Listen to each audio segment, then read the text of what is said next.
ادھر یہ حال کہ چھونے کا اختیار نہیں، ادھر وہ حسن کہ آنکھوں پہ اعتبار نہیں۔ قدم قدم پہ نئی ٹھوکریں ہیں راہوں میں، دیار عشق میں کوئی بھی کامگار نہیں۔ یہی سکون میری بے کلی نہ بن جائے کہ زندگی میں کوئی وجہ انتظار نہیں۔ Welcome back to Urdu zone 24۔ جی تو ریڈرز، کیسے ہیں آپ سب؟ امید ہے آپ جہاں کہیں ہوں گے خیر خیریت سے ہوں گے۔ آج سے آپ کے لیے ایک نیا ناول شروع کرنے جا رہی ہوں جس کا نام ہے خالش دل، اور یہ تحریر ہے شمائلہ دلباغ کی۔ امید ہے آپ کو یہ ناول بھی بہت پسند آئے گا۔ ٹائم ضائع کیے بغیر بڑھتے ہیں اپنے ناول کی قسط نمبر 1 کی جانب۔ مائدہ گیٹ سے نکلی تو سامنے والے گھر کی ٹیرس پر بابر چودھری موجود تھا۔ مائدہ کی نظریں جو ہی اس سے ملی، اس نے دائیں ہاتھ کی 3 انگلیوں پر فضائی بوسہ اچھال دیا۔ رومان پرور خیالات کی لہروں میں گھری وہ یونیورسٹی پوائنٹ کے بس اسٹاپ پر پہنچی تو پچھلی اسٹریٹ میں رہنے والی اس کی سہیلی تانیہ وہاں پہلے سے موجود تھی۔ یہ تم اتنی گل و گلزار کیوں ہو رہی ہو؟ پیار کے نشے میں مست ہوں، دیکھو جھوم رہا ہے جہاں، مائدہ سرشاری سے بولی۔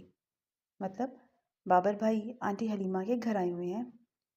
مائدہ اس بات میں سر ہلا کر پوائنٹ میں سوار ہو گئی تو ان کے اس موضوع پر گفتگو کو فل سٹاپ لگ گیا۔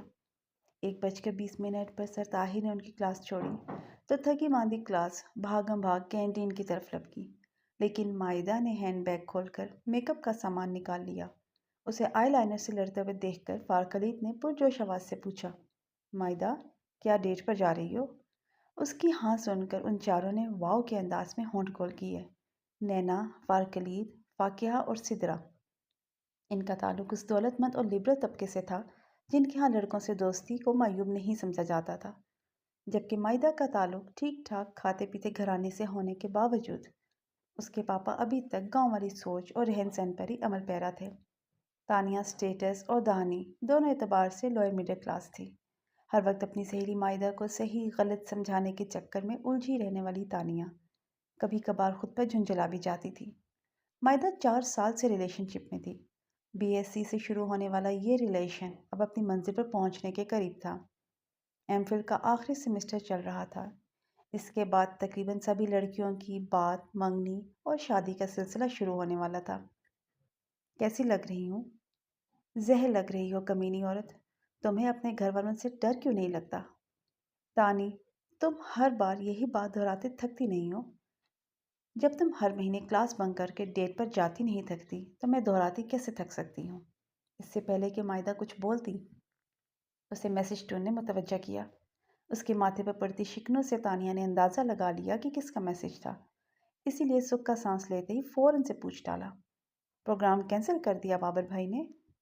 تیرے منہ میں خاک منحوس عورت، میری ذرا سی خوشی تم سے برداشت نہیں ہوتی۔ تمہاری بد دعا سے گاڑی پنچر ہو گئی ہے۔ وہ دونوں قدرے ریلیکس ہو کر سردیوں کی چپکیلی دھوپ کا مزہ لیتے گھاس پر بیٹھ گئیں۔ آس پاس کیاریوں میں گیندے اور گلاب کے ڈھیروں پھول کھلے تھے۔ سرخ گملوں میں کھلے نیلے، پیلے، گلابی اور آتشی پھولوں کے درمیان بیٹھ کر دونوں سہیلیوں میں پھر سے وہی موضوع چھڑ چکا تھا جو گزشتہ چند سالوں میں کئی بار چھڑا تھا اور تلخی پر ہی ہمیشہ ختم ہوتا تھا۔ ناراضگی کو مٹانے کا کریڈٹ اول روز سے مائدہ کو ہی جاتا تھا۔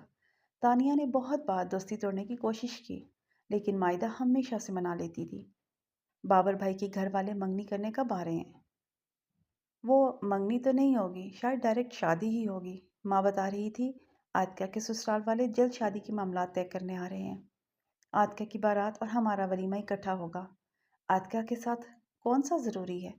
بابر بھائی جتنا تمہیں ملنے بلاتے ہیں، اس سے بہتر ہے بہن سے پہلے اپنی شادی کروا لیں۔ بابر کے گھر والے بہن بھائی کی شادی اس لیے اکٹھی کر رہے ہیں تاکہ بیٹی گھر سے جائے تو بہو گھر آ جائے۔ لیکن تم تو کہہ رہی تھی بابر بھائی کو آفس سے فیملی رہائش کے لیے فلیٹ ملنے والا ہے، تم ان کے ساتھ اسلام آباد رہو گی۔ ایسے میں تو صرف ایک کھانے پر 2 شادیوں کا ہی فائدہ اٹھانے کے لیے اکٹھی ہی 2 شادیاں کرنا چاہتے ہیں۔ تانیہ اس کے بابر سے ملنے جانے کی وجہ سے تلخ ہو رہی تھی۔ مائدہ یہ بات جانتی بھی تھی، پھر بھی بھڑک اٹھی۔ ایک کھانا 2 شادیاں، کم خرچہ، بلا بلا، یہ ساری باتیں تم لوگوں کے گھر میں ہوتی ہوں گی۔ بابر اس مڈل کلاس مینٹیلٹی سے کب کا نکل چکا ہے، تبھی مجھے پسند ہے۔ مائدہ، صرف بابر بھائی اس مینٹیلٹی سے نکلے ہیں، باقی سب تو نہیں نا؟ تو تم یہ بات کیوں نہیں سمجھ لیتی ہو؟ تمہاری فیملی پیسے، زمین، جائیداد وغیرہ میں بھلے فارغ لوگوں کے ہم پلہ ہے،